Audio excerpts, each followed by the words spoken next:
हाँ जी, कैसे हैं सब लोग। आज का वीडियो बड़ा एक इंटरेस्टिंग होने वाला है। आज मेरी गाड़ी को, कुशाक को फाइनली 3 साल पूरे हो गए। इसका हैप्पी बर्थडे है, तो मैंने सोचा यार इस मौके पे क्यों ना एक long term user review video बनाई जाए। 3 साल का एक्सपीरियंस हो गया फाइनली। क्या क्या इस गाड़ी में प्रोज हैं, क्या क्या कॉन्स हैं, किस किस को लेनी चाहिए, किसको नहीं लेनी चाहिए, सब चीज़ों पे डिस्कस करेंगे। और मैंने गाड़ी क्या सोच के ली थी, क्या नहीं, तो पूरी कहानी है। मैं सब चीज़ आपको उसमें बताऊँगा। एक कंप्लीट एक वॉक अराउंड भी दूंगा, इसके क्या क्या प्रोज हैं, तो सब चीज़ों की बात करेंगे। तो चैनल पे अगर नए हो तो यार सब्सक्राइब कर लो और लाइक कर दोगे वीडियो को, तो हेल्प रहेगी इस चैनल को ग्रो करने में। तो स्टार्ट कर लेते हैं। तो भाई अभी अब गाड़ी, आज 3 साल हो गए। तो 3 साल पहले जब मैं निकला था गाड़ी लेने, ढूंढने के लिए अपनी फ़िलहाल, तो मेरा माइंडसेट क्या था यार। मेरे पास ना, जो लोग मेरे पहले सब्सक्राइबर हैं उनको पता है कि मेरे पास ना एक स्विफ्ट भी है। ठीक है, वो मैंने ली थी जब मैं 21 साल का था, खुद से। तो अब उसमें हुआ क्या था, मेरा ना गाड़ी का एक एक्सीडेंट हुआ था, और वो गाड़ी को ना एक बाइक ने बजाया था। ठीक है, वो गाड़ी पूरी क्रैश अंदर की तरफ दब गई थी, एयर बैग वगैरह कुछ नहीं खुला था। तो सेफ्टी वाइज ना भाई मेरे हाल बुरे हो गए थे, मेरी फट गई थी उसमें। कि मैंने कहा भाई इस बार तो बच गए। ज़रूरी नहीं है कि ऊपर भाई यमराज कब तक बेस्ट ऑफ लक बोलता रहा मेरे को। तो मेरे को ये था कि यार नेक्स्ट टाइम लाइफ में जो भी गाड़ी लूँगा मैं माइलेज वाइलेज तो खैर आती रहेगी, जिंदा रहेंगे तो माइलेज भी निकाल लेंगे, लेकिन फर्स्ट प्रायोरिटी मेरी सेफ्टी रहने वाली थी। तो इस माइंडसेट से मैं गाड़ी खरीदने के लिए निकला था मार्केट में। तो उस टाइम पे जब मैंने सर्वे करा कि कौन कौन सी गाड़ी हैं, तो भाई मेरा सबसे पहले दिल जो मेरा आया था वो था टाटा हैरियर डार्क एडिशन, अगर आपने देखी हो। भाई क्या सेक्सी गाड़ी लगती थी, मज़ेदार। मैंने वो बुकिंग भी कराई थी, लगभग 22 लाख की कुछ पड़ी थी वो बुकिंग, टोटल पड़ रही थी गाड़ी की वैल्यू। मैंने बुकिंग कराई उसकी। मेरे फादर ने मेरे को मना करा उसका बाद में। रीज़न उनका ये था, उन्होंने स्टेट करा कि यार दिल्ली में ना डीजल गाड़ियाँ 10 साल से ऊपर चलती नहीं है, तो तू ले भी लेगा फिर जल्दी बेचनी भी पड़ेगी, फ़ायदा नहीं है शौक हो। प्लस वो गाड़ी बहुत बड़ी गाड़ी है, वो एक हवाई जहाज आप लेके चल रहे हो। ठीक है, तो आप उसको चलो घर में तो हमारे पार्किंग थी, लेकिन दिल्ली की सड़कों पे हम बाहर घूमेंगे, पार्किंग वार्किंग का इशू कहीं ना कहीं था। तो पापा ने कहा कोई दूसरी गाड़ी देख ले भाई साहब। मैंने कहा ठीक है पापा। तो मैंने फिर भैया, कई किसी दोस्त वोस्त ने कर दिया, भाई अब तो लग्जरी स्टेटस काम वाम अच्छा है, तो आप उस तरीके से गाड़ी अफोर्ड करो, गाड़ी बढ़िया लो। मेरे को BMW दिख गई। BMW की 2 सीरीज़ आती है, जिन्होंने देखी हो, 45-50 लाख के अराउंड की गाड़ी वो मिल रही थी उस पॉइंट पे, डील पे मिल रही थी कोई अच्छी। तो मैं उसकी बुकिंग करा के आ गया। तो घर पे आके मैंने सोचा बताऊँ, घर वाले बड़े खुश होंगे। तो मेरे पिताजी ने उसमें भी मेरे को बड़ा प्यार से समझाया कि बेटा अच्छी बात है आप पैसे कमा रहे हो, लेकिन ऐसे ख़राब क्यों करने। उनका रीज़न उस गाड़ी पे मना करने का ये था कि यार गाड़ी की ना, उसकी सर्विस और मेंटेनेंस बहुत महंगी है। मतलब लाख लाख रुपए की सर्विस होती है। मतलब हाथी लेना आसान है, पालना मुश्किल है, वो वाला काम हो जाता है उस गाड़ी पे। और मैं स्विफ्ट के बाद डायरेक्ट एक BMW पे छलांग मार रहा, तो मुझे भी नहीं पता था कि मैं उसको निभा पाऊंगा नहीं पाऊंगा, वो रिश्ता उस गाड़ी के साथ अपना। तो फिलहाल भाई मैंने उस चक्कर में वो भी कैंसिल कर दी। मैंने कहा यार अब कौन सी देखी जाए मार्केट में। एक XUV देखी थी मैंने 700, अगेन वो बड़ी गाड़ी पड़ रही थी मेरे को। किसी ने मेरे को, मैं कहते हैं एक बार जा रहा था, तो मेरे दोस्त ने मेरे को कहा यार टाइगोन क्यों नहीं देखता फोक्स की। मैंने फोक्स की टाइगोन चला के देखी, मज़ा आ गया चलाने में। गाड़ी इतनी प्यारी, मैं अपने घर वालों को ले गया अगले दिन कि भाई वेरीफाई कर लो, मज़ेदार गाड़ी है, ये बुकिंग करा देते हैं, ये ले भी लेंगे। 2 दिन में मिल भी रही थी, उसमें गाड़ी में कोई इशू भी नहीं आ रहा था। तो सीन क्या था उसका, पता नहीं हेडरूम में मेरे को कमी लगी। ऑल दो कुशाक और टाइगून सेम गाड़ी है, लेकिन उसका हेडरूम हल्का सा मुझे कम लगा, तो मेरे साथ स्पेस उतना कंफर्टेबल नहीं लगा मेरे को। मेरे पापा ने भी यही पॉइंट आउट किया। फिर उन्होंने किस बताया कि कुशाक ही सेम टाइगून के प्लेटफॉर्म पे है। तो मेरे दिमाग में था यार जब कुशाक में वो सॉरी, जब टाइगून में दिक्कत आ रही है, कुशाक में भी सेम दिक्कत होगी ये वाली। बट पता नहीं, जैसे तैसे वैसी चेक करने में पहुंच गया वहाँ पे। और जब मैंने गाड़ी चलाई, लव एट फर्स्ट साइड होता है, समझते हो, ये गाड़ी वो थी। मैंने माइलेज भी नहीं पूछी थी ऑनेस्टली बताऊँ, ठीक है। स्कॉडा की गाड़ी थी। मैंने एक, हमारा ना बचपन से हम सुनते हुए हैं कि यार स्कॉडा वगैरह थोड़ा प्रीमियम सेगमेंट होता, तो एक लग्जरी जो मुझे फील करनी थी मारुति से हट के, मेरे को लग रहा था यार इसमें हो भी जाएगा वो। रेंज बजट में भी अच्छे प्राइस पे पड़ रही थी मुझे, मेरे पैसे बच रहे थे, हैरियर से तो बहुत सस्ती थी। बेस्ट पार्ट इसका ये था, सेफ्टी, 5 स्टार सेफ्टी। एक ट्रस्ट था जर्मन व्हीकल का कि हाँ यार इनकी सेफ्टी वगैरह, इंजन मज़ेदार है, गाड़ी चलाने में भगती भी है क्योंकि टर्बो इंजन है। और उस पॉइंट पे जो मेंटेनेंस और सर्विस का इशू मुझे लग रहा था कि ये हो सकता है, तो उस पॉइंट पे इनकी स्कीम थी कि भैया हम 4-5 साल आपकी गाड़ी पे फ्री सर्विस करके भी देंगे, तो आपके पैसे भी बचेंगे। तो मेरे को तो उस पॉइंट पे फ्री मिला था, अब शायद इन्होंने पैसे लेना चार्ज कर दिया, बट मेरे टाइम पे फ्री स्कीम थी। नई नई जब आई थी तब की बात बता रहा हूँ। तो मैंने उस कॉन्फिडेंस में ये गाड़ी ले ली। अब आ जाते हैं कट टू आज 3 साल बाद क्या मेरा रिव्यू है, कैसी है गाड़ी। यार सबसे पहले गाड़ी ऑनेस्टली बताऊँ बड़ी मज़ेदार है। हर चीज़ में प्रोज होते हैं कॉन्स होते हैं, तो दोनों पे ही बात करेंगे। इसमें भी कुछ प्रोज हैं, इसमें भी कुछ कॉन्स हैं। तो प्रो क्या है भाई, पहले गाड़ी पिकअप विकअप बहुत मज़ेदार है, कोई लैग नहीं है। मतलब अगर भगाना चाहो भगा भी सकते हो। गाड़ी फीचर रिच है। ये गाड़ी है 1.0 स्टाइल वेरिएंट। अब स्टाइल नाम से नहीं आती, अब ये प्रेस्टीज नाम से आती है, तो टॉप वेरिएंट है बेसिकली ये। ठीक है। मेरे को उस पॉइंट पे सनरूफ भी बड़ा वो लगता था कि यार सनरूफ भी लेनी है गाड़ी, ऐसी गाड़ी हो जब सनरूफ भी आ रही हो। ऑनेस्टली मैंने फुद्दूपंती करी थी। ठीक है, इसका कोई रोल नहीं है दिल्ली में, या आप अगर किसी शहर में रहते हो कोई रोल नहीं है। ये बस ये ढका हुआ ही रहता है। गर्मी में धूप ज़्यादा आ जाएगी, सर्दी में खोल नहीं सकते क्यों, ठंड लगेगी। इसका तो कोई सेंस ही नहीं है। मैं 2-4 पहाड़ वहाड़ पे गया था, वहाँ पे खोल के मैंने फ़ोटो खिंचवाई है इंस्टाग्राम के लिए। इसका कोई रोल नहीं है। तो अगर कोई भाई बंदू प्लान भी कर रहा है और इससे एक नीचे वाले वेरिएंट तुम्हारे 1-2 लाख रुपये बच रहे हैं जस्ट बिकॉज ऑफ सनरूफ, भाई वो ले लेना। कोई सेंस नहीं है इस गाड़ी की सनरूफ वाले में। अच्छा, इसमें प्रोज हैं भाई कि आपका भागती बहुत मज़ेदार है गाड़ी, सब अच्छी है। सेफ्टी अगेन 5 स्टार रेटेड है। तो जब मैं बैठता हूँ, जब मेरे फैमिली बैठती है, एक सेंस ऑफ सिक्योरिटी हम फील करते हैं, कंफर्ट रहता है कि हाँ कोई दिक्कत नहीं होने वाली है अपने को। और इसमें स्पेस बहुत ज़्यादा है। मैं अगर आपको पीछे भी बैठ के भी दिखाऊंगा यार, ये गाड़ी में ना मतलब 2 जने तो फुल एडल्ट ग्रोन बैठ जाएंगे, साथ में एक बच्चा बैठ जाएगा कंफर्टेबली, 2 एडल्ट एक चाइल्ड। और लेकिन जो लेग रूम है, आई थिंक इस सेगमेंट में सबसे ज़्यादा लेग रूम इसी गाड़ी में है। इतना है कि आप एक लाश और लेटा दो बीच में, लेटानी नहीं है बट मैं एग्जांपल देके बता रहा हूँ, एक बंदा और ज़मीन पे पीछे लेट जाएगा। तो ये है। बूट स्पेस ऑन पेपर बड़ा कम दिखता है। ठीक है, 325 लीटर के अराउंड है शायद। लेकिन अगर आप इस गाड़ी में देखोगे, आपको वीडियो में दिख भी रहा होगा, बूट स्पेस भी बहुत मज़ेदार है इस गाड़ी का। अच्छा खासा स्पेस है। Head room is very good. तो गाड़ी में फ़ीचर आपको जितने चाहिए, ठीक है, टच स्क्रीन, इसका इंफोटेनमेंट सिस्टम बहुत अच्छा है, वो सारी स्पेस स्कॉडा ने बहुत स्मार्टली मैनेज करा है। इधर हैंड रेस्ट है, जगह जगह फाइल रखने के लिए इनफैक्ट एडिशनल आपको स्लिंग भी दे रखा है, कूलेंट ग्लव बॉक्स है। तो फीचरिश तो बहुत है गाड़ी, क्रूज कंट्रोल भी है।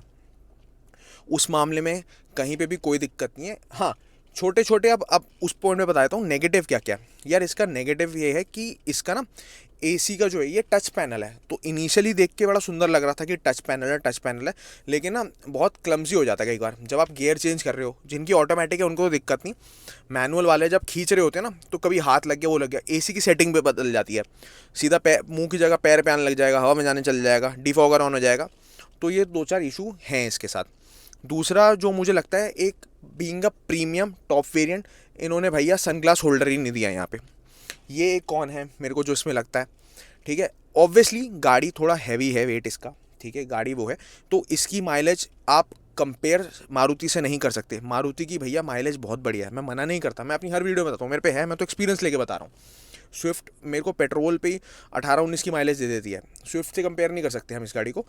इसकी कम है, इसकी 13 से लेकर 14-15 में आती है, और हाईवे पे लगभग 18 से 20 की माइलेज आराम से निकालती है। 100-120 की स्पीड पे आप क्रूज़ कर लो इसको तो आराम से निकालेगी।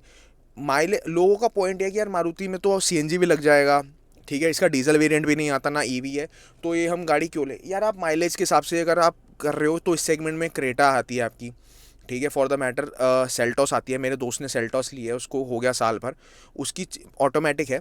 वो गाड़ी 7-8 की एवरेज निकालती है, वो बेचारा निकालता ही नहीं गाड़ी, 7-8 की एवरेज है। तो इस सेगमेंट में जो कम्पीट कर रही हैं उस हिसाब से इसकी एवरेज अच्छी है, इसकी माइलेज अच्छी है।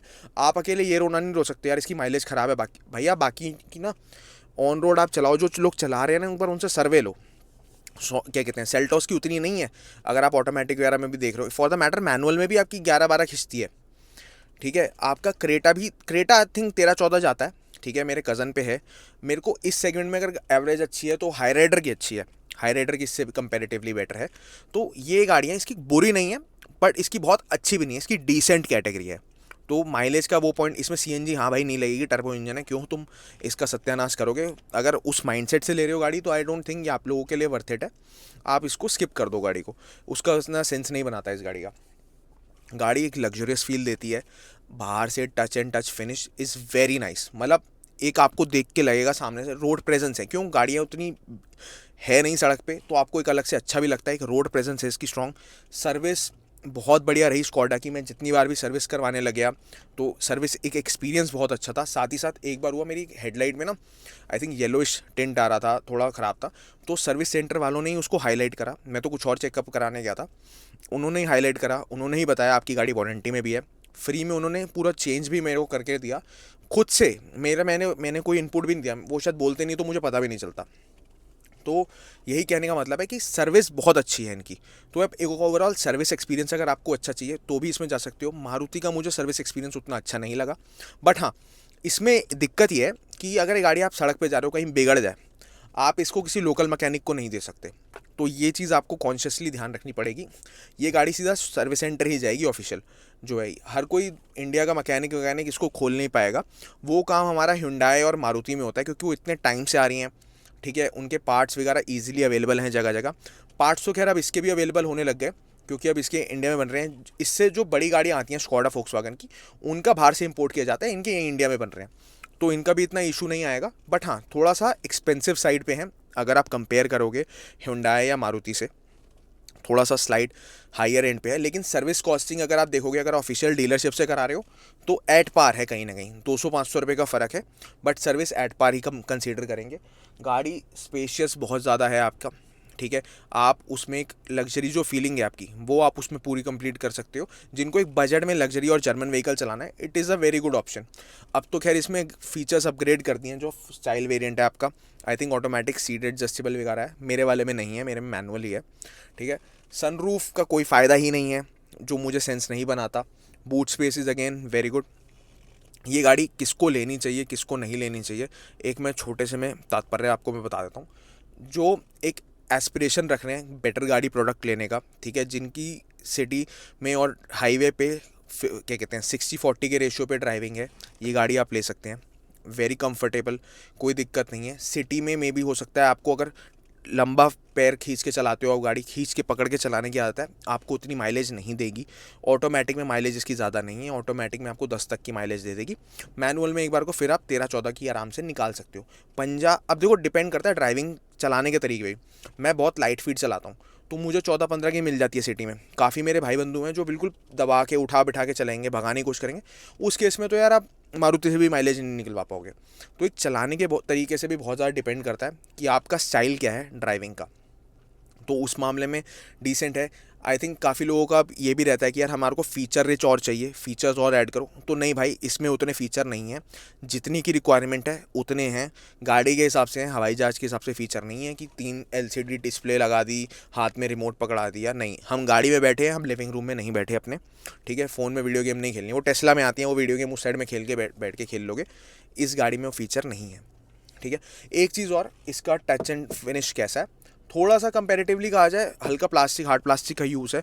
काफ़ी लोगों को लगता है कि थोड़ा रैटलिंग का नॉइज़ है, इनिशियली आता था, ठीक है। वो आई थिंक मैं सर्विस सेंटर ले गया था तो उन्होंने टेप सी लगाई थी, उसके बाद से ऐसा कुछ है नहीं रैटलिंग का।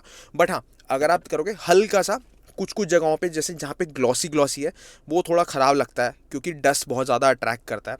तो वो पॉइंट है इंटीरियर में कि यार इनको ग्लॉसी इतना मटेरियल यूज़ नहीं करना चाहिए था मेरे हिसाब से, पर इन्होंने करा है। फिलहाल अपग्रेडेड जो आ रहे हैं उनमें भी हर जगह यूज़ है। एसी इसका बहुत बढ़िया है। एसी का काफ़ी लोगों को डाउट है कि यार इसका एसी का इशू तो नहीं है। यूट्यूब पे आपको भरी मिल जाएंगी ऐसी वीडियोस कि स्कॉडा का एसी का इशू। तो यार स्कॉडा का जो इनके जो इनिशियल लॉट निकले थे ना, उसमें कुछ गाड़ियों में एसी का इशू था, विच स्कॉडा ऑल्सो क्या कहते हैं एक्नॉलेज। और उसके बाद इन्होंने रिजॉल्व किया था, कंपनी को में गाड़ियाँ वापसी बुलाई, सॉफ्टवेयर अपडेट्स वगैरह करे, उसके बाद से रिजॉल्व हो गया। मेरे को टचवुड उसकी ज़रूरत नहीं पड़ी, मेरी गाड़ी में डे वन से बहुत बढ़िया चल रहा है। अब के फिलहाल के जो इनकी यूनिट्स आ रही हैं उसमें किसी में भी ये इशू नहीं है। ईपीसी का इशू काफ़ी लोगों ने हाईलाइट करा, नहीं भाई इसमें नहीं है। इनिशियली वही जो स्टार्टिंग के लॉट आ रहे थे उनमें था, अब इसमें नहीं आ रहा। साथ ही साथ इसका क्लच कैसा है, क्लच में इशू है यार, हार्ड क्लच है, काफ़ी लोगों का पॉइंट था। हार्ड नहीं है, लॉन्ग क्लच है, तो आपको लंबा प्रेस करके रखना पड़ेगा। लंबा मारुति में अगर मैं जैसे स्विफ्ट की बात करूँ, मैंने क्रेटा भी चला रखी है, तो उनमें इतना लॉन्ग क्लच नहीं है। इसमें आपको पैर आपका लंबा आगे जाएगा and then you have to change the gear. तो इसमें ये है।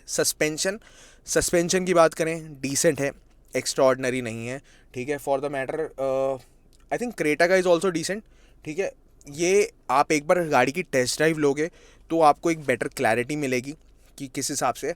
बहुत ज़्यादा अमेजिंग सस्पेंशन नहीं है, मैं अभी भी क्लियर कर दूँ, डिसेंट है।